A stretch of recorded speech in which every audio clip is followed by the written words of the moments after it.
Salut à tous, bienvenue dans ce nouveau numéro de l'avant-match. Vous avez vu, on a choisi de changer de décor. On a eu quelques petits retours comme quoi il y avait un peu d'écho.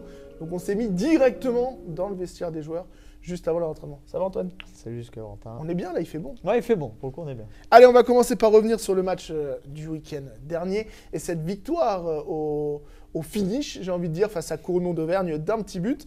Alors qu'au cœur de la deuxième mi-temps, on avait mis un run de 8-0 qui avait fait beaucoup de bien. Mais comme souvent cette saison, on n'a pas tué le match. Effectivement, on a l'impression que le scénario se répète un peu. Voilà, un début de match qui est plutôt engagé. On savait que Cournon à domicile fait plutôt de bons résultats en début de saison. Donc on savait qu'il ne fallait pas se prendre le match à la légère.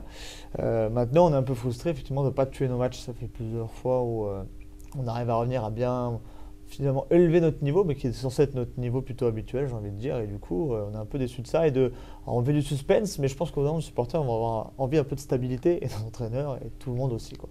Est-ce que, on va essayer de le prendre sur un point positif, ça ne permet pas aussi de garder vraiment tout le monde concerné, pas d'excès de confiance ou quoi?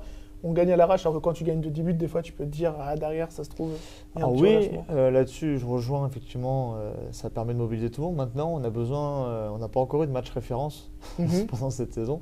On a envie d'un match où on met 10-15 buts à un adversaire parce que voilà, on a haussé notre niveau, on a enfin trouvé une stabilité dans ce qu'on fait. Et donc il manque un peu ce match où on se rassure, on se dit voilà, là-dessus on sait qu'on va pouvoir s'appuyer pour le reste de la saison. Avant de parler donc du match qui sera vendredi soir, la réception ici même de Sarrebourg, donc à 20h au Palais des Sports, billets en ligne sur septors.fr. Il y a de grosses offres, c'est le Black Friday vendredi, donc vous avez moins 30% sur toute la billetterie. Donc foncez-y, il fait meilleur ici que dehors. Et sauf si vous voulez aller à la source voir l'USO en Coupe de France, mais je vous dis, c'est mieux ici, il fait meilleur, et il fait bien chaud. On va faire un point sur le classement de cette Pro League après en journée. On commence à arriver, vous le voyez vous à l'écran, mais on commence à arriver à plus personne n'a de match en retard et tout, parce que c'est compliqué à lire au final ce classement.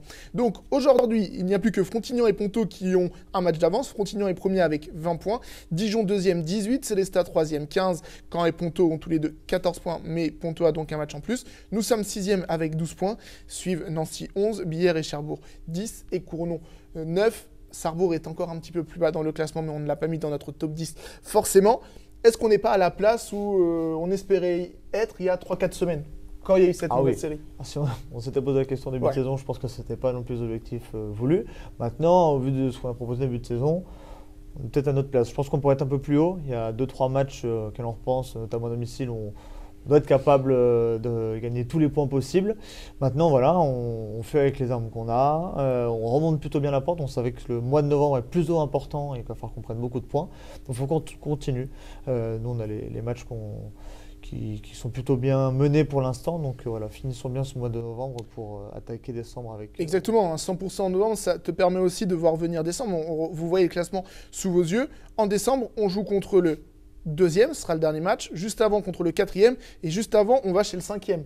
Donc, ça va être révélateur, en sachant qu'en regardant encore ce classement, aujourd'hui, nous n'avons battu aucune équipe qui est mieux classée que nous. Bon, pour l'instant, on n'en a joué qu'une, enfin deux, ça va plutôt vite. Ouais, tout à fait deux, avec notamment, pour l'instant, le leader championnat. Oui. Mais il faut quand même noter, malgré tout, que voilà, on n'a pas fait de haut de classement.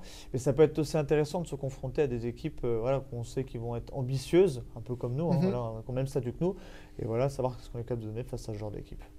On a 12 points aujourd'hui, le podium se situe à 15. Est-ce qu'on peut dire que si on n'est pas top 4 au 20 décembre après Dijon, ça sera une première partie de saison moyenne? Moyenne, je ne sais pas trop, parce que finalement, au vu de l'objectif de début, je pense qu'on s'attendait déjà davantage à mieux. Donc je pense que maintenant, il faut faire un passer sur mettre un peu de côté ce qui s'est passé en début de saison et attaquer les matchs un par un. Et voilà, aujourd'hui, si on gagne tout, potentiellement, on peut rêver du haut. Donc, se focaliser sur ce qui arrive vraiment, avec des matchs importants, comme on l'a dit en décembre, et notamment ce match contre Dijon qui va être, sur moi, le révélateur à domicile face à un gros match à la Comète. Il va falloir qu'on soit capable de faire quelque chose, une très bonne performance. Ça pourrait vraiment relancer le haut du championnat. Ce match qui nous intéresse, c'est celui de vendredi face à Sarrebourg. On vous met un duel et on a mis deux joueurs qui ne sont pas au même poste parce qu'on voulait absolument mettre l'homme en forme. Côté Septors, c'est Luka Radovic qui reste sur 24 buts, je crois, au mois de novembre. C'est assez énorme. En face, on a mis notre ami, la terreur des commentateurs de Pro League depuis 10 ans, Marius Randiatse Eno. Pour l'anecdote, moi, quand je commentais des matchs à la radio il y a plus de 10 ans, avec Fiche, on disait juste Marius. Je ne sais pas ce que vous allez faire vendredi, vous, sur Handball TV, mais le Marius, je pense qu'il... Marius, peut-être pour la présentation des joueurs, mais après le reste... Il passe très bien. On va commencer par Luka Radovic. Luka Radovic qui revient très en forme. On sait que l'année dernière, il a découvert à la D1, que c'était compliqué. Il y a 2 ans, il avait fait une saison exceptionnelle en Pro League. On le retrouve à un niveau plus que correct. Là, tout à fait. Peut-être que là, c'est son championnat de prédilection, oui, même aussi. si on sait qu'il est capable quand même de performer. Maintenant, je pense que ça marche plutôt bien la confiance. On va sur les derniers matchs, ça fonctionne plutôt bien. Je pense que les coachs lui font assez confiance également, lui donnent du temps de jeu. Et ça fonctionne. Donc là, pourvu que ça dure et que ça reste notre top buteur pour l'instant, ça fait plaisir. C'est important d'avoir des hommes sur qui on peut s'appuyer, sur qui on sait que ça va scorer. Et vraiment s'appuyer sur ces joueurs-là, notamment sur le grand espace. Des fois aussi sur les situations où on est un peu bloqué, il va prendre, en tant qu'ailier, prendre des tirs un peu compliqué, mais qui va être capable de scorer. Donc c'est important d'avoir ce genre de joueurs sur le terrain. Luka Radovic qui est à 33 buts de la barre des 400 buts inscrits avec le club, ce qui le placerait quasiment dans le top 5 des meilleurs buteurs en face. Marius, donc c'est comme ça qu'on va l'appeler, on s'excuse auprès de lui, qui est un joueur qui a baroudé en Pro League par Limoges, par Nancy, par d'autres équipes que j'oublie, mais qui fait un gros début de saison au poste de demi-centre, lui, qui est vraiment le maître à jouer de son équipe. Tout à fait. Alors déjà que l'effectif de Sarrebourg a pas mal changé sur l'intersaison. Donc il y a besoin aussi un peu de stabilité. Je pense que c'est pour ça qu'ils ont été chercher ces joueurs-là. Après, pas forcément un joueur par le gabarit immense. Oui. Par contre, en termes de qualité physique, de connaissance du jeu, c'est plutôt intéressant. Ça peut poser problème à Matic, notamment dans le secteur central. Voilà, on sait que c'est un grand gabarit, qui ne sont pas forcément très à l'aise avec des petits joueurs un peu rapides, avec cette vivacité. Maintenant, voilà, on est à des certitudes un peu défensivement. On sait que si on défend ensemble, qu'on ne se laisse pas isoler, même si je pense que ça va être à un moment donné l'objectif et la cible des adversaires. Maintenant, voilà, on sait qu'on est capable. Maintenant, je pense que ça va être identifié. On connaît les points forts de Sarrebourg. Il va falloir vraiment essayer de les mettre en difficulté, notamment en attaque, pour pousser les ballons. C'est un jeu qu'on affectionne plutôt, donc s'appuyer là-dessus. L'History Cup face à Sarrebourg, 4 matchs, 4 victoires pour nos Septors. Des matchs qu'on prend toujours au sérieux, puisqu'on dit souvent que ça peut être des matchs pièges. À l'époque, on était allé, je crois, en J1. Le premier match professionnel de l'histoire de Sarrebourg, on avait gagné là-bas d'un petit but, non de 5 buts. C'était l'année d'après qu'on avait gagné d'un petit but, vous le voyez à l'écran. Une équipe qui nous réussit bien, une équipe, sans leur faire un jure qu'il faut battre pour rentrer dans nos objectifs. Tout à fait, si on prend les objectifs globaux, je pense qu'on est dans l'impératif de devoir gagner ces matchs-là. Maintenant, avec la saison qu'on fait, on peut un peu se dire n'importe quelle équipe peut battre tout le monde. On l'a dit, cette D2, elle est assez piégeuse. Mais voilà, on connaît cette équipe-là, avec un entraîneur qui est plutôt qualifié aussi, qui sait comment mettre en danger les adversaires. Donc, être capable d'être sérieux, surtout à la maison. On sait qu'à la maison, on doit gagner un maximum de matchs poussés par le public. Donc, on espère que nos Septors seront à la hauteur sur ce match-là. On fait un point sur la journée. Tu vas nous dire ton affiche. Il y en a une très belle dès jeudi soir avec Caen qui reçoit Dijon, Besançon, Cournon, Cherbourg, Valence, Massy, Nancy, Célestat, Paubière et l'affiche que tu as choisie, Frontignan contre Ponto. Je regarde le classement. Frontignan est premier avec 20 points et Ponto 5e avec 14 points. C'est déjà un petit tournant peut-être plutôt pour Ponto là. Ouais, un tournant pour Ponto. On sait que c'est une équipe qui aime bien jouer le haut de tableau en Pro League. Donc voilà, il va falloir s'en méfier. Je pense que ce match-là va être intéressant, surtout voir Frontignan, ce qu'ils vont être capables de vraiment tenir sur la durée. C'est une équipe qui, pour l'instant, j'ai l'impression, impressionne un peu tout le monde. Ça commence à durer. Ça commence à durer, surtout sur leur capacité à gagner beaucoup de matchs. Donc bravo à eux. Il ne faut pas non plus mettre de côté, dire voilà, c'est une équipe qui vient de monter il y a quelques années. Le travail paye pour eux, surtout avec un gros changement de son autre coach, donc une autre physionomie. Mais malgré tout, voilà, un match qui peut être intéressant.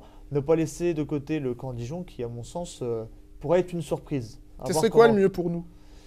Le mieux pour nous, il n'y a pas de, je dirais, de mieux, même si une victoire de Caen nous rapproche de Dijon, mais aujourd'hui on est déjà tellement un peu loin de Dijon, parce que déjà il y a 6 points d'écart entre eux et nous, qu'aujourd'hui, 3 matchs à gagner, Dijon, il faut vraiment une mauvaise période pour eux pour vraiment on arrive à les rattraper. Donc, mais pourquoi pas, ça permettrait également d'aborder Dijon en septembre, peut-être avec un petit doute du côté des Dijonnais.